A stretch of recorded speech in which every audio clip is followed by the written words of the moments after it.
Bismillahirrahmanirrahim. Assalamualaikum warahmatullahi wabarakatuh. Waalaikumsalam. Alhamdulillah, jumpa lagi di channel YouTube NTB Bersyariah. Hari ini sudah masuk hari ke-16 dari bulan suci Ramadan, dan jumpa lagi di acara program Islamic Digest pada hari ini. Dan pada tema kali ini kita akan mengangkat tema terkait dengan Ramadan dan kepedulian terhadap umat. Baik, sudah hadir bersama saya di sini salah seorang ustazah. Beliau adalah seorang mubalighoh. Saya perkenalkan terlebih dahulu. Saya sapa dulu ustazah. Assalamualaikum warahmatullahi wabarakatuh. Waalaikumsalam warahmatullahi wabarakatuh. Alhamdulillah, kita sudah bersama dengan Ustazah Nur Alina pada acara Islamic Digest pada hari ini. Langsung saja ya, tadi tema yang sudah akan kita angkat kali ini adalah Ramadan dan kepedulian terhadap umat. Baik Ustazah, kita ketahui bersama bahwa bulan Ramadan ini adalah bulan yang penuh dengan kepedulian, di mana Rasulullah SAW ya pada masa di luar bulan Ramadan saja memiliki kepedulian yang sangat tinggi.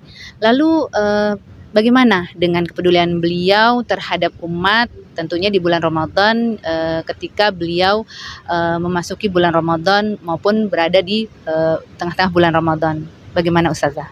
Bismillahirrahmanirrahim. Alhamdulillahirabbil alamin, wassalatu wassalamu ala asrafil anbiya'i wal mursalin wa ala alihi wa ashabihi ajma'in wa man tabi'ahu bi ihsanin ila yaumiddin. Amma ba'du.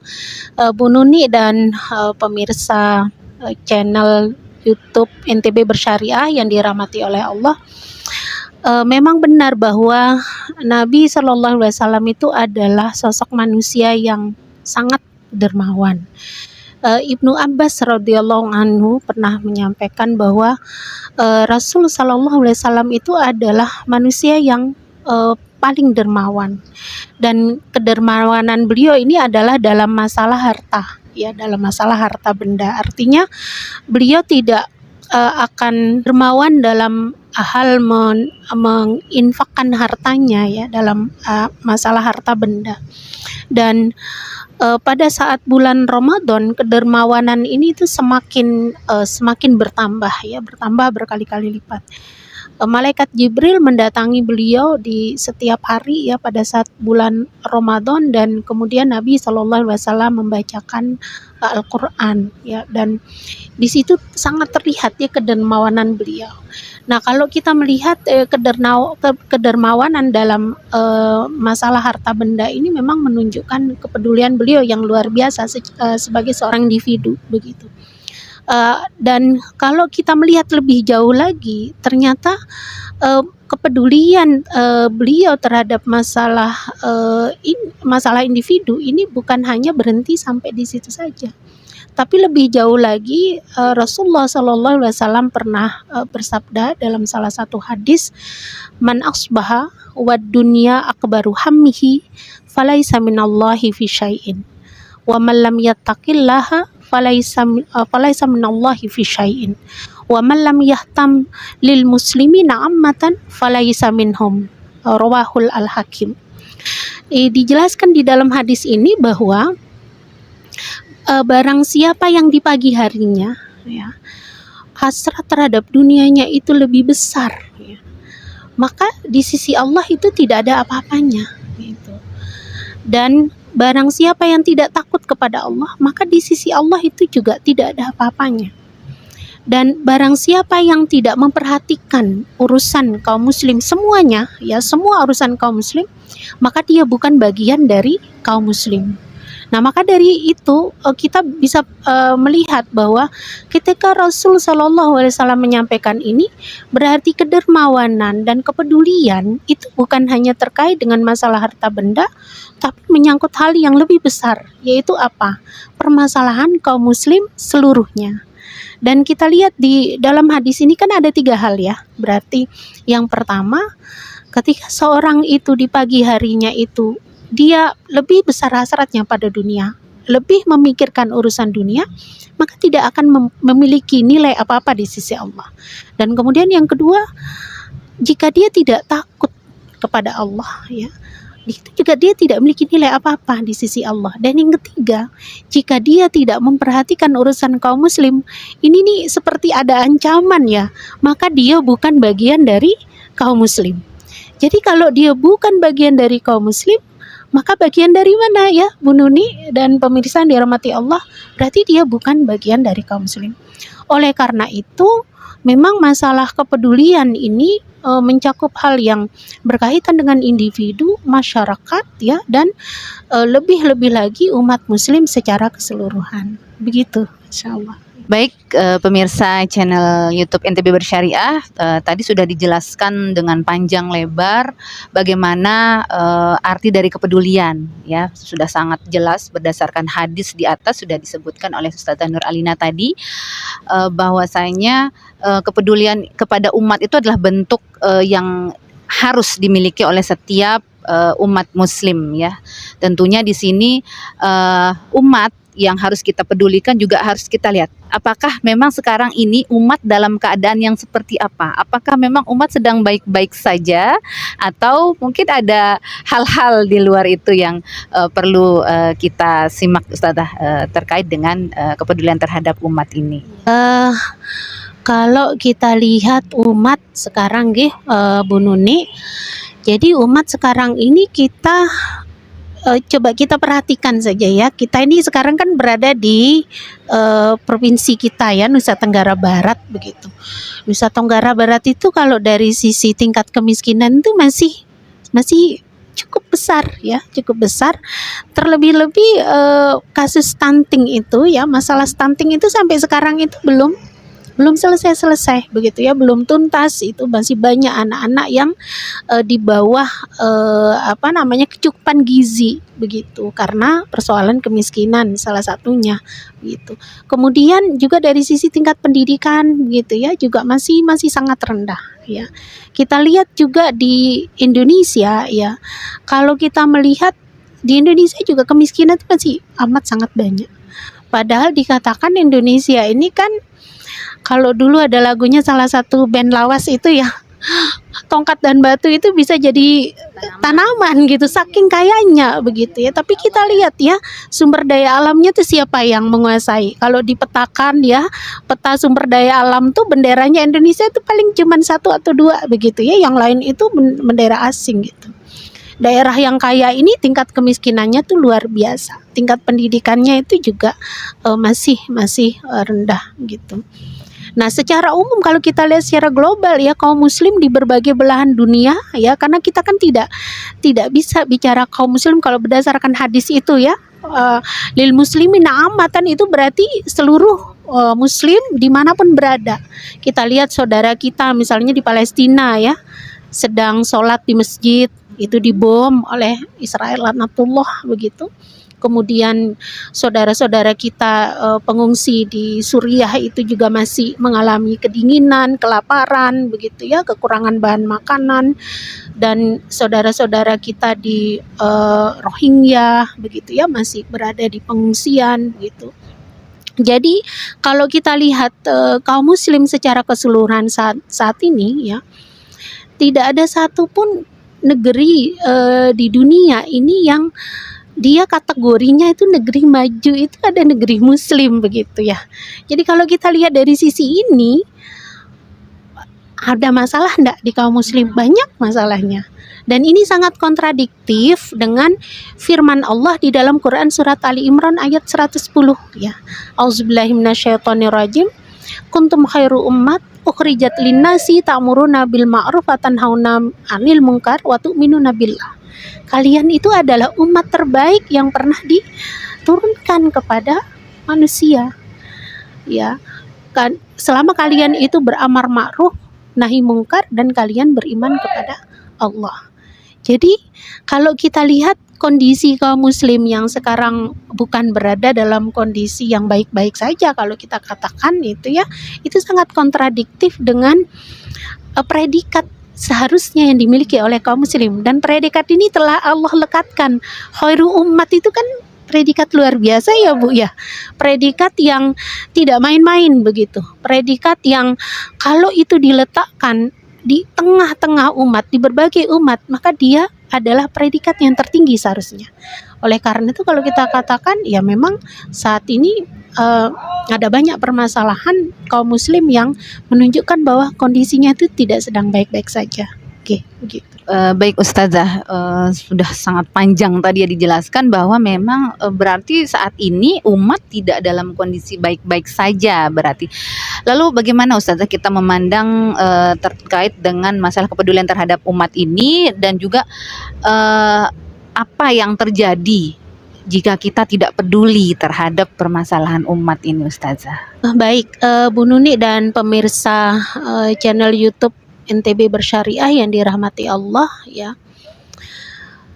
Kalau kita bicara tentang peduli ya, sebagaimana tema kita saat ini, itu adalah sikap yang menjadi pilihan. Orang kan bisa memilih peduli, bisa memilih tidak peduli begitu.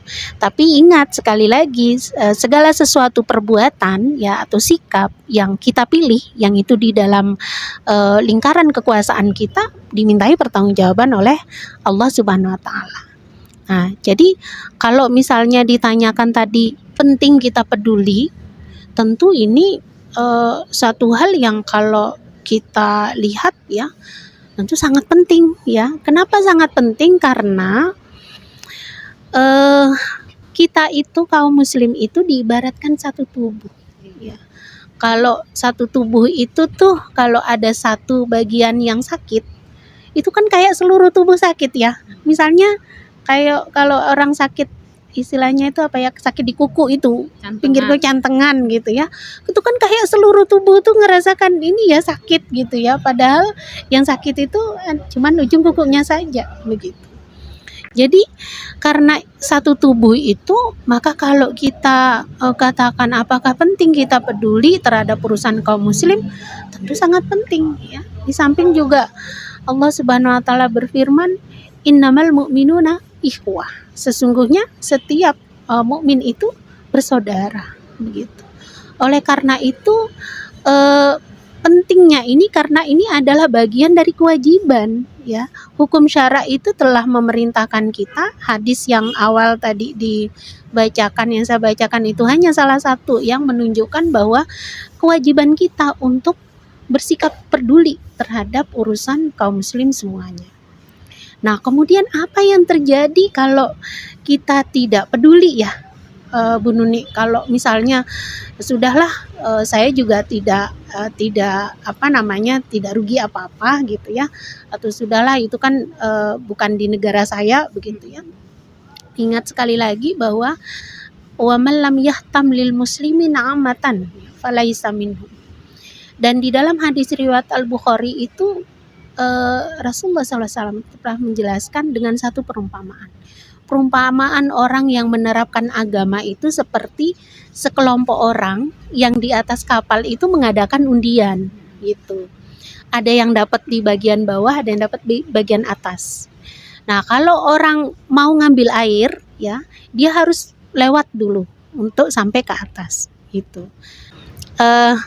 Nah, perumpamaan orang yang di bawah ini kan dia perumpamaan orang yang ingin mengambil air ini, dia harus melewati ya bagian atas dari kapal tersebut begitu. Nah, kemudian dia berpikir begini nih, orang yang mengambil air ini yang bukan berada di bagian atas kapal tempat air itu, kalau seandainya saya lobangi kapal ini ya, tentu akan mudah mengambil air itu, kan juga tidak akan mengganggu ya orang-orang yang berada di atas. Tentu saya juga tidak akan menyulitkan nih orang-orang yang ada di atas. Nah, kalau perumpamannya seperti itu, kemudian orang itu tidak peduli ya, dibiarkan saja dia melubangi kapal itu untuk apa? Untuk bisa ngambil air dengan mudah, itu gimana kira-kira yang terjadi, Bu Nuni? Ya tentu kapal itu kan akan bocor, dan bukan hanya yang di bagian bawah saja yang dia akan ikut tenggelam begitu, tapi semua yang ada di kapal gitu. Begitulah perumpamaannya kalau kita tidak peduli. Dan hadis itu tadi hadis riwayat Al-Bukhari begitu. Jadi kalau kita melihat apakah apa yang akan terjadi jika tidak dilakukan, ya sebagaimana kondisi kaum muslim saat ini, tenggelam, tidak menjadi tidak berada pada predikat yang Allah sebutkan dalam Quran surat Ali Imran ayat 110, dan berada dalam keterpurukan, akan senantiasa dikuasai oleh negara-negara yang menginginkan kekayaan kaum muslim itu diambil, yang menginginkan kaum muslim itu tetap berada di bawah penguasaannya. Dan ini bencana bagi kaum muslim, bagi umat Islam ini bencana. Kenapa dikatakan bencana? Karena ketidakpedulian kita akan membawa kita itu pada kondisi tidak akan pernah bisa hidup di dalam kemuliaan. Begitu, karena senantiasa berada di bawah ketundukan dan senantiasa berada di bawah kondisi ketertindasan, ya. Demikian. Baik Ustazah, lalu bagaimana kita ya sebagai bagian dari kaum muslimin itu untuk membangun rasa kepedulian itu, agar kita tidak termasuk ke dalam golongan orang-orang yang tidak peduli tadi, sebagaimana hadis yang Ustazah sampaikan. Baik, kalau saya katakan di sini ada 5 ya yang penting untuk kita lakukan begitu, dan ini merupakan bagian dari kewajiban sebenarnya. Yang pertama, kita harus memahami bagaimana urusan kaum muslim. Dan untuk itu kita penting untuk bicara yang namanya siasah ya Bu Nuni. Nah, kalau siasah itu kalau dalam bahasa Indonesia itu artinya politik. Nah, selama ini kan terutama ibu-ibu nih kalau udah ngomong politik itu kan aduh jangan berat begitu ya. Jangan itu serem gitu. Padahal kalau kita melihat makna as-siyasah dalam Islam itu, saya mungkin kutip pendapat dari Sami Aktif dan Syekh Abdul Qadim Zalum ya. Beliau menyampaikan bahwa makna as-siyasah itu adalah ri'ayatus syunil ummah, pengaturan atau pemeliharaan urusan umat, dakhilian wa kharijian, baik urusan umat di dalam negerinya atau dalam negaranya atau urusan umat di luar negaranya. Berarti di situ pemahaman bahwa bagaimana umat Islam diurusi ya dengan aturan-aturan Allah itu adalah makna politik yang sebenarnya, yang hakiki. Bukan seperti sekarang ya, makna politik mungkin diartikan dengan bagi-bagi kekuasaan, bagaimana caranya mendapatkan kekuasaan begitu ya, sesuatu yang secara praktis ya mengantarkan orang untuk mendapatkan kekuasaan begitu. Bukan seperti itu ya. Kalau di dalam Islam kita bicara politik itu berarti kita berbicara bagaimana urusan umat itu diatur dengan Islam begitu. Kemudian yang kedua itu adalah bagaimana kita itu sering untuk membicarakan permasalahan-permasalahan umat ya. Bagaimana kondisi kaum muslim saat ini, bagaimana peristiwa-peristiwa yang terjadi begitu ya. Seperti misalnya di bulan Ramadan ini saudara-saudara kita di belahan dunia lain itu mengalami kesulitan ya, mengalami kelaparan gitu. Kemudian bagaimana kaum muslim saat ini itu tidak berada di dalam kondisi terbaiknya, itu harus sering kita bicarakan agar kita memahami ya bahwa kepedulian kita terhadap kaum muslim itu juga harus diwujudkan dalam rangka memahami bagaimana kondisinya. Kemudian yang ketiga, kita mencermati ya pemikiran-pemikiran rusak yang sekarang itu berkembang di masyarakat ya. Banyak pemikiran rusak yang sekarang berkembang di masyarakat ya, seperti misalnya pemikiran moderasi beragama itu ya. Kita mencermati pemikiran-pemikiran yang rusak ya.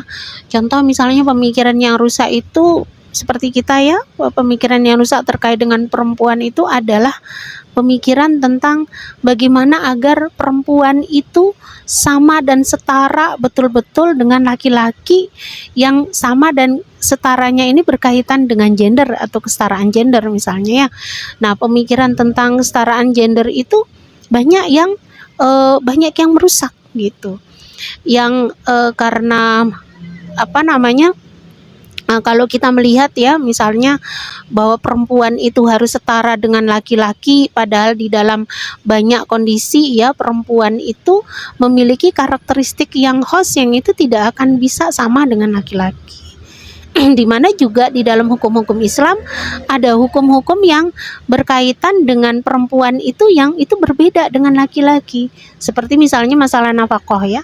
Masalah nafkah kalau perempuan itu kan dia tidak wajib bekerja ya, sementara kalau di kesetaraan gender itu perempuan itu memang dipush ya untuk menjadi penggerak roda perekonomian. Nah, itu pemikiran yang rusak ya dan bisa menyesatkan gitu. Dan kemudian apalagi yang terkait dengan itu ya misalnya pemikiran menganggap semua agama itu sama atau tidak boleh ada truth claim. Tidak boleh ada truth claim tuh tidak boleh ada satu agama pun termasuk Islam yang mengklaim bahwa agamanya itu satu-satunya yang benar. Nah, ini kan bisa merusak akidah ya, Bu Nuni ya. Jadi kita perlu cermati itu pemikiran-pemikiran yang bisa merusak tadi itu. Karena apa? Karena ini berkaitan dengan pemahaman kaum muslim ya. Sangat bertentangan dengan pemahaman kaum muslim yang ketika Allah Subhanahu wa taala berfirman inna dina indallahil Islam ya. Agama di sisi Allah itu hanya Islam. Berarti truth claim tadi ya, klaim kebenaran itu yang tidak boleh ada itu bertentangan dengan ayat Al-Qur'an tadi begitu. Kemudian yang berikutnya adalah kita memperhatikan ya bagaimana kebijakan-kebijakan yang saat ini, apakah kebijakan-kebijakan yang saat ini itu mendolimi kaum muslim. Apakah kebijakan-kebijakan yang saat ini sesuai dengan hukum-hukum Allah dan aturan-aturan Islam? Apakah aturan yang ada saat ini yang diharuskan kaum muslim untuk mengikutinya itu adalah aturan-aturan yang bersumber dari hukum-hukum Islam begitu. Itu perlu kita perhatikan agar apa? Agar kita memahami ternyata di dalam urusan siasa atau politik ya, pengaturan urusan umat itu ternyata umat itu tidak diatur dengan aturan agamanya, aturan Islam. Kemudian yang berikutnya adalah memahami bagaimana seharusnya sistem yang benar itu ya di dalam mengatur urusan kaum muslim. Dan dari sejak Rasulullah SAW hijrah ya ke Madinah, dilanjutkan ke pemimpinan beliau oleh Khulafa Rasyidin, kemudian para khalifah Bani Umayyah, Bani Abbasiyah sampai terakhir ya Bani Utsmaniyah, yang mereka semuanya itu menerapkan sistem Islam yaitu sistem khilafah. Nah, itu yang harus kita lakukan dalam membangun kepedulian kita terhadap umat ya.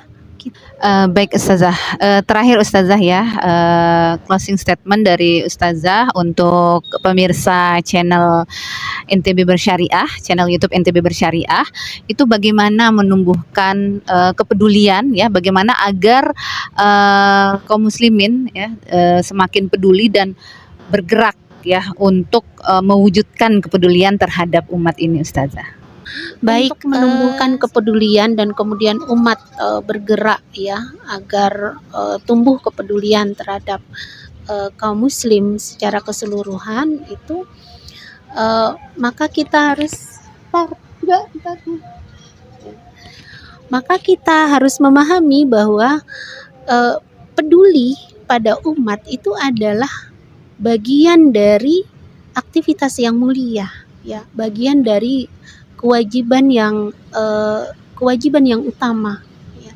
Karena memang Allah telah berfirman di dalam Al-Qur'an surat Fussilat ayat 33, A'udzubillahi minasyaitonirrajim, wa man ahsanu qawlan mimman da'a ilallahi wa amila sholihan wa qala innani minal muslimin. Siapa yang lebih baik perkataannya ya, daripada orang yang menyeru kepada Allah dan beramal solih dan mengatakan bahwa sesungguhnya kami orang-orang yang berserah diri, kami orang-orang yang muslim gitu.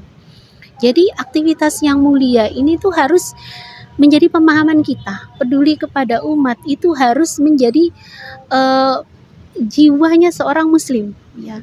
Agar mereka memahami bahwa sebenar-benarnya kita satu tubuh itu adalah ketika kita menunjukkan bahwa kita itu terhadap kaum muslim lainnya, baik di daerah kita ya, di NTB begitu ya, baik di negeri kita di Indonesia, baik di seluruh dunia ya. Kaum muslim itu adalah satu tubuh, dan seharusnya ketika satu tubuh itu mereka saling melindungi satu sama lain gitu. Sehingga dengan pemahaman seperti itu, kepedulian kita terhadap kaum muslim seperti itu, kita bergerak bersama-sama ya, agar di antara kita itu muncul satu kesadaran untuk memperhatikan urusan umat, kemudian bergerak memperbaikinya, kemudian merubah pemahaman-pemahaman yang salah tadi, sehingga kepedulian yang hakiki itu bisa terwujud. Ya, insya Allah seperti itu. Tidak terasa ya, kita sudah berada di penghujung acara. Pemirsa channel YouTube NTB Bersyariah, sudah banyak sekali ternyata ya yang sudah disampaikan oleh Ustazah. Begitu luasnya agama ini ya. Baru kita membahas tentang kepedulian umat saja, Masya Allah, sangat banyak sekali hadis-hadis yang menyampaikan terkait dengan kepedulian terhadap umat ini. Baik, Ustazah Nur Alina, jazakillah atas waktu dan kesempatan serta ilmunya yang sudah disampaikan dari awal hingga akhir tadi, dan juga ini alhamdulillah bisa menambah ilmu pengetahuan kita tentang agama ini ya, terkhusus untuk pemirsa channel YouTube NTB Bersyariah ya. Sudah banyak sekali yang kita bahas tadi, yang luar biasa sekali agama Islam ini, dunia Islam ini, yang insya Allah di lain kesempatan kita bisa berjumpa kembali, baik di Ramadan yang akan datang insya Allah. Mudah-mudahan diberikan umur yang panjang ya bagi kita semua yang hadir di sini, dan tentunya keberkahan usia yang diberikan oleh Allah Subhanahu wa taala. Amin amin ya rabbal alamin.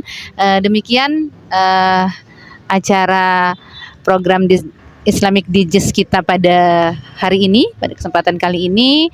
Jazakillah khairan. Terima kasih. Assalamualaikum warahmatullahi wabarakatuh.